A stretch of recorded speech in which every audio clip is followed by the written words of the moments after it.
But let's get to our queries. Then we have Priyanka, who calls us from Bihar. She has investments in GAIL. Hi, good afternoon. Good afternoon. मैं प्रियंका बोल रही हूँ बिहार से. Yes Priyanka ji, good afternoon. आपका सवाल क्या है? मैंने गेल का 21 शेयर 395 में ले रखा है. टारगेट है मेरा 450 का. तो पूछना था कि वेट करूँ या निकल जाऊँ, अभी क्या करूँ? और प्रियंका जी, आप लॉन्ग टर्म इन्वेस्टर है कि शॉर्ट टर्म इन्वेस्टर है? आप 2-3 महीने के लिए रुक सकते हैं कि 2-3 साल के लिए रुक सकते हैं? नहीं, 2-3 महीने के लिए. 2-3 महीने अगर रुकना हो. हाँ. All right, Mayuresh, here's an investor, bought GAIL. I remember that stock was under so much of pressure last year. A lot of talk about valuations and the likes. The stock took a big hit towards the end of last fiscal especially.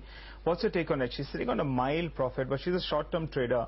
Is it a good stock to just stay invested in, or do you advise her making some money, get out of it as long as you didn't lose any money?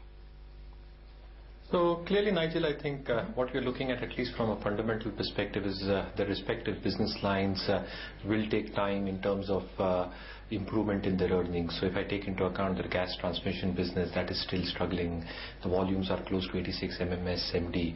And clearly, I think that is taking a hit on their profitability because of the underutilization of their gas pipelines. The petchem business, again, I think it depends upon a lot of variables. So I think the LNG costing is pretty high at the current juncture, and the polymer demand supply is something to be watched out for. The LPG business is something which needs to be tracked and monitored on a quarterly basis, assuming how LPG prices are moving around. And gas trading probably is just a call in terms of how the marketing margins are moving, in terms of how the management perceives this business to be. So overall, I think the return ratios have been subdued for GAIL at around 11 times, both in terms of return on equity and return on capital employed. And we do not see a meaningful increase, even if there is no subsidy hit on GAIL for the better part of this year. So in that sense itself, I think in terms of the long-term averages, trades around 13.5 times, which is far better and compared to its 15-year long-term averages. So in that sense itself, I think we are maintaining a neutral issue on the stock because she has a very short-term horizon. My suggestion would be, I think she should book profits on this one. All right, that's the advice coming in from Mayuresh. Up next, we have a query sent to us by Beneath Hora, who's written to us from Ahmedabad. She says she wants to invest about 50,000 rupees in mutual funds and is looking for returns in a 2 or 3 year span. So, Hemant, we don't know exactly what is it that she plans to use this money for. But in any case, for someone who's looking for an investment horizon of just about 3 years at the maximum, what's the advice we can give them? Well, I think as always, even in this case, the crucial factor is the time horizon. And as she's mentioned, that time horizon is 2 to 3 years. So it's very clear that you can't take too much of a risk when you are investing for 2 to 3 years. At the same time, the attempt should be made to invest in asset class and investment options, especially where you get tax efficient return. Because while you need to focus on safety of capital, it's equally important to ensure that your post-tax returns are higher than what you typically get from traditional options. So keeping that in mind, it's evident that a lot of money cannot be invested in equity. There has to be restricted exposure. So there's one category of fund, which are in hybrid category, where there's a combination of equity, arbitrage, and debt.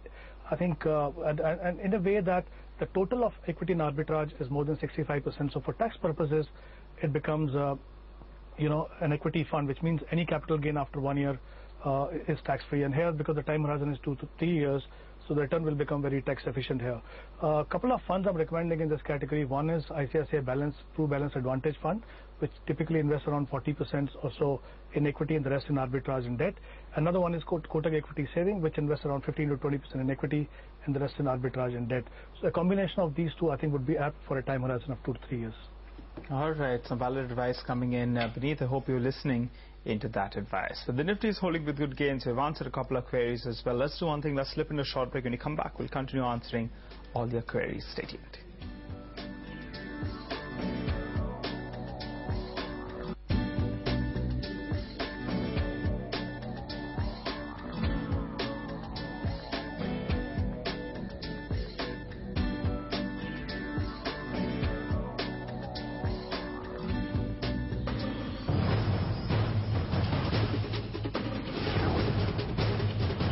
Cnbc TV 18, celebrating 15 years of leadership. before we answer some more queries, here's actually something that's going to interest all of us, because the Central Board of Direct Taxes has finally issued the new income tax return forms that we will have to fill out this year itself. And while the contentious issue of foreign travel has been left out, the government has made it mandatory for individual taxpayers to declare all their active bank accounts. So Hemant, let me get you in on this. What do you actually think of the new rules? Is life going to be difficult for assessees? I know not as difficult as the previous forms were, but what's your take on it? Well, so as you rightly said, last month when CBDT brought out these ITRs, I think there was a lot of opposition to the specific information that was asked for the bank account and foreign travel. Revenue Department has now notified new ITR. So there are a couple of things which have been brought out in that, and also I think some of these issues have been made much more simpler.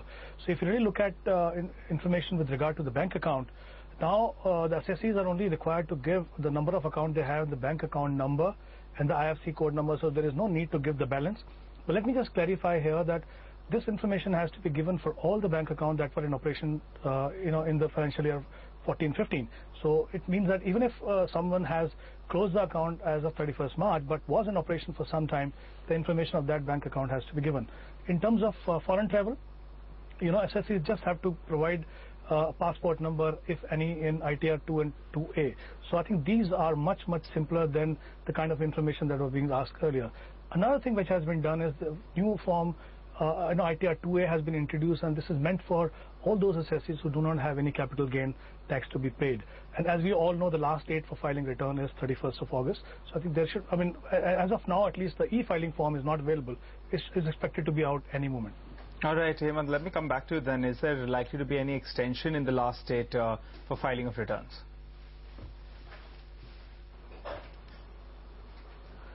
Well, we'll have to see really as to when finally, because what the CBDT had said earlier that these forms will be out in the third week of June.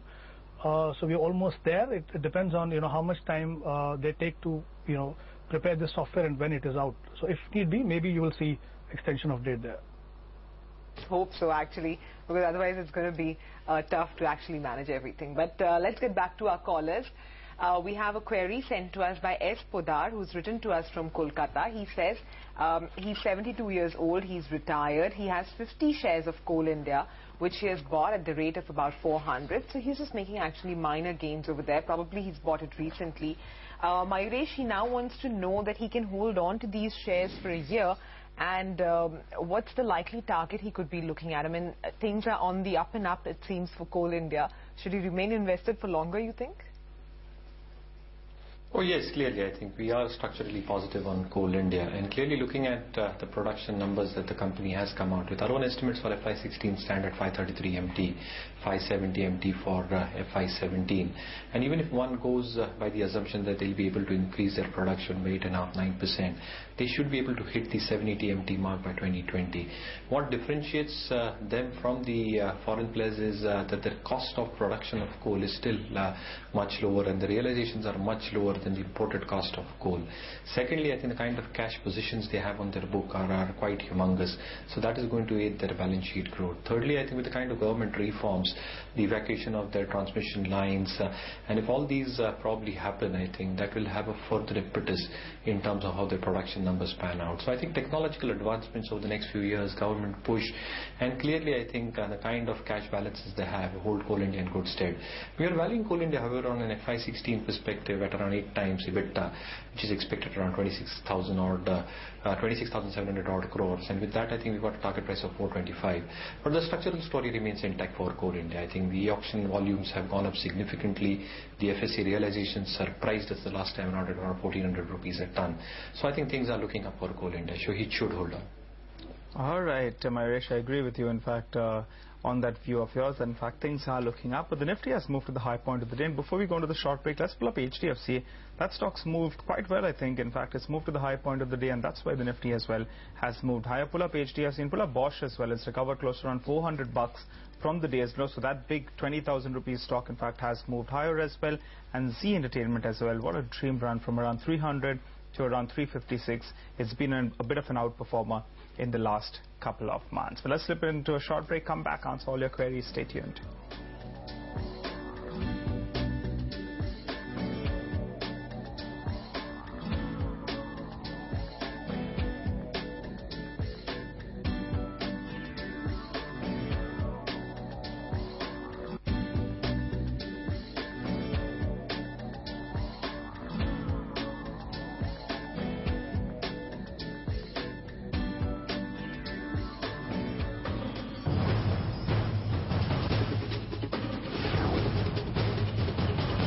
Cnbc TV 18, celebrating 15 years of leadership.